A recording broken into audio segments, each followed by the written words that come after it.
a miscarriage is a shitty Christmas gift. Or is it? What do you think? So my wife and I have two beautiful children. And the first two pregnancies went off without a hitch. My wife is an amazing woman and birthed our two kids completely naturally, no drugs. And pregnancies were pretty smooth. So we expected that the third one would be the same. We've always wanted to have 3 kids. I just felt called to it for some reason, even though the second one was no picnic. We love you, Sophia. But it's been a hell of a ride. First of all, like trying for months, not getting pregnant. Finally we get pregnant, and we were just beside ourselves with joy. Until we got some fateful news. The week before Christmas, 2021. My wife goes to the midwife appointment. It turns out the baby has no heartbeat, which neither of us had even entered our minds. And I just remember the phone call, and I just fell to the ground after hearing it, and just counted down the minutes until she got home. My son was home for the day, that day, for some reason. Some kids were sick, I think, at school or something.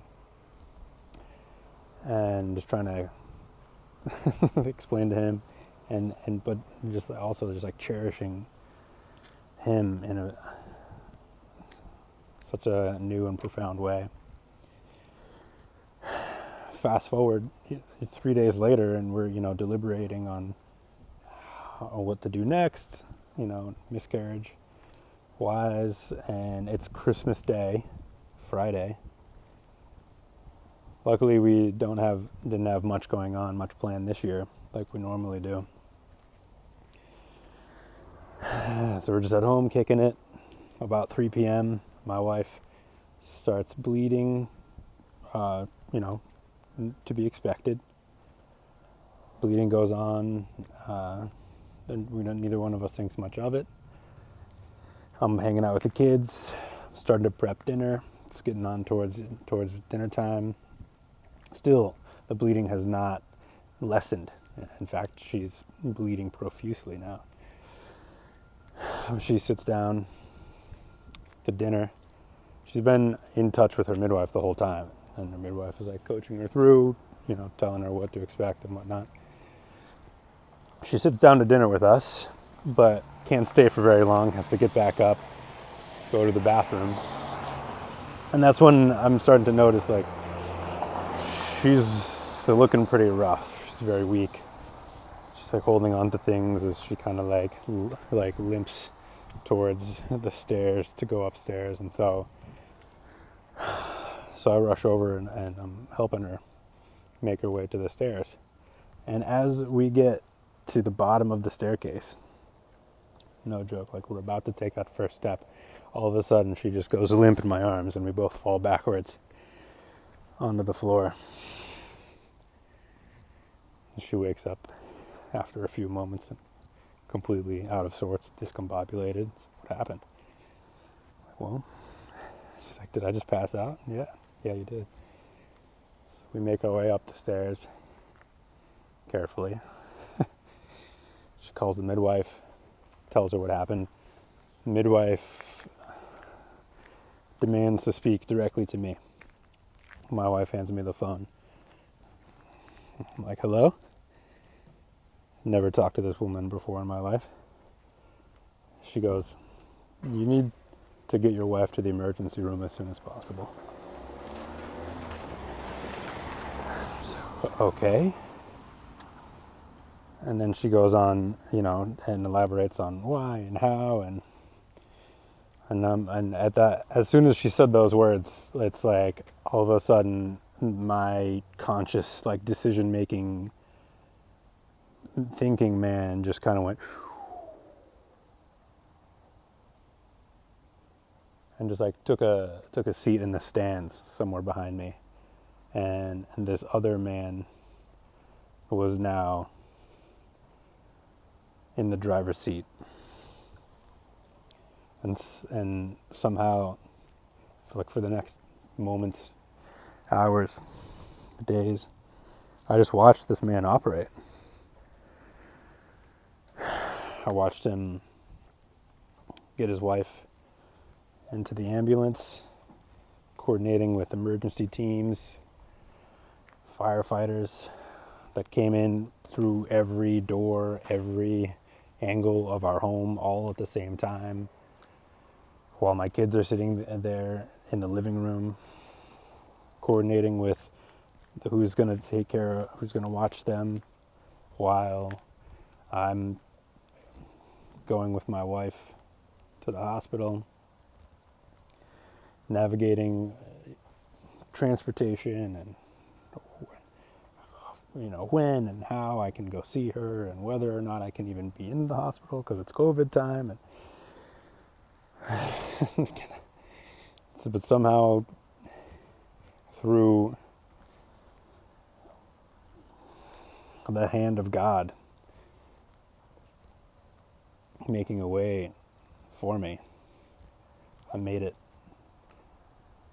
to the hospital, making a way for all of us, actually. Not just me, but it's my perspective, it's my story. Through the hospital, and I'm watching her. I'm behind the ambulance the whole time in my own car because I can't go in the ambulance. I'm watching her, getting like the ambulance backs up to the, emergency ambulance area, doors open, and it's such a surreal experience, like watching your wife, like the love of your life, get lowered out of the ambulance onto the ground on a gurney and then just get wheeled into the end of the building. And then, I make my way in to the front desk, let them know who I am and everything, and they're like, we haven't even, like, as I'm talking to the receptionist, the system pops up with my wife's data and whatnot. Turns out, can't see her now, so I go back home, see what's, check in with the kids, get them ready for bed, read them a story, tell them what's going on. Kids are amazing. Our neighbor was amazing, hanging out with the kids. Then I go back to the hospital, there with my wife, and just everything. And it's Christmas, and as I'm driving back and forth on these slushy, snowy, dark roads, I'm listening to classical music, WBUR, Public Radio, Boston. I'm just listening, wondering, praying, asking myself, what is the point of all of this? Why is this happening on Christmas?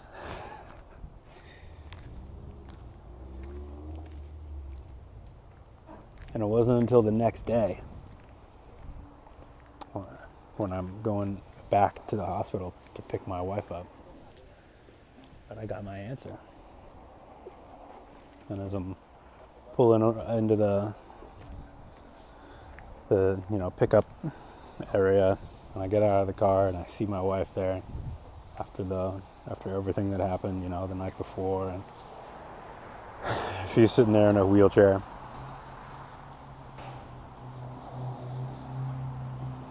And I, go and pick her up and help her to the car, across like the icy walk up into the passenger seat. And I get into the driver's seat, and I just look in her eyes. And the look we exchanged was as if we'd met for the first time. And I just thought to myself, what a gift. What a gift. And as I'm pulling around the hospital roundabout, looking at the campus move by my window, I hear it again. This life, this health, is a gift and a privilege. It's a privilege and it's a gift. This is something new, a new conversation for me. See, it's easy to be on one side of that equation or the other. It's easy to think of these things as to retain control. Think of it as something that you work for, you earn. And it is that. You put in the work to make yourself healthy and strong and fit and happy. And in spite of all of that, there's still an element that's way beyond your control.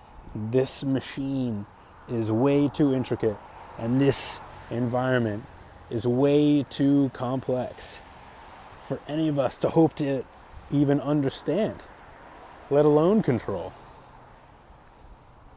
And that's why every breath that I take and every step that I take is a gift. And it's a privilege. So, my question to you is,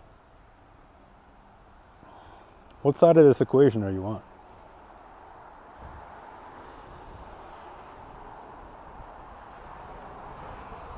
Do you just take things as they are? You let fate happen to you, like most people? You take your health for granted? It is what it is.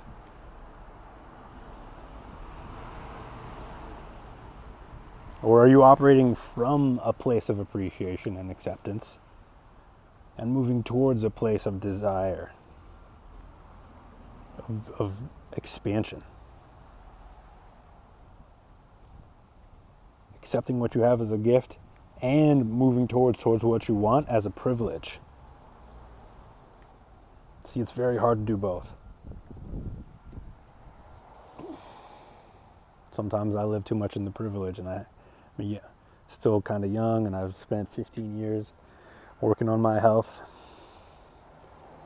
to create impeccable, near superhuman health and fitness for myself. And I take it for granted. And so how do we hold both?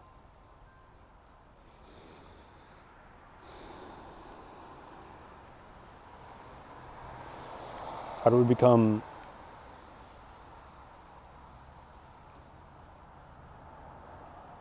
we find certainty in an uncertain world? Nothing about your health is given. And yet there's a large part of it that can be earned.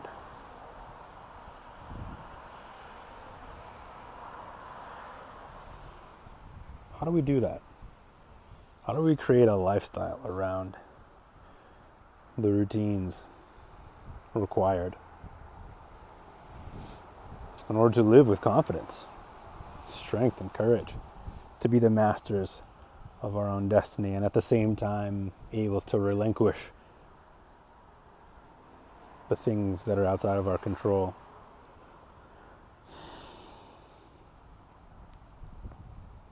And in that place, find true freedom.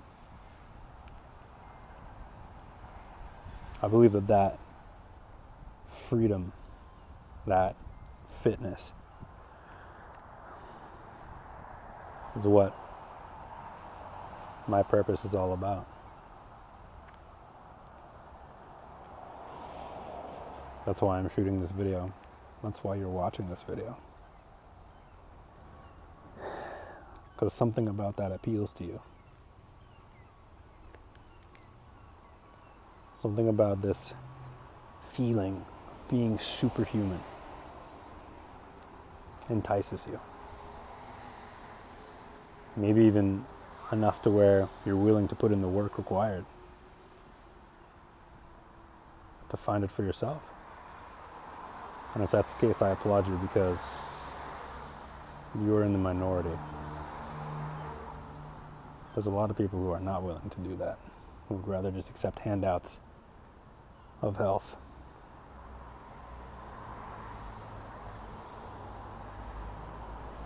Hopefully they make a decision before it's too late. Take matters into their own hands. And at the same time, hold it with an open hand. So if that's you and you're interested in exploring this journey with me, go find some links. You can subscribe to this channel, and we'll make this happen together. Thanks for watching. God bless you and your family. Strength and love. I'll talk to you soon.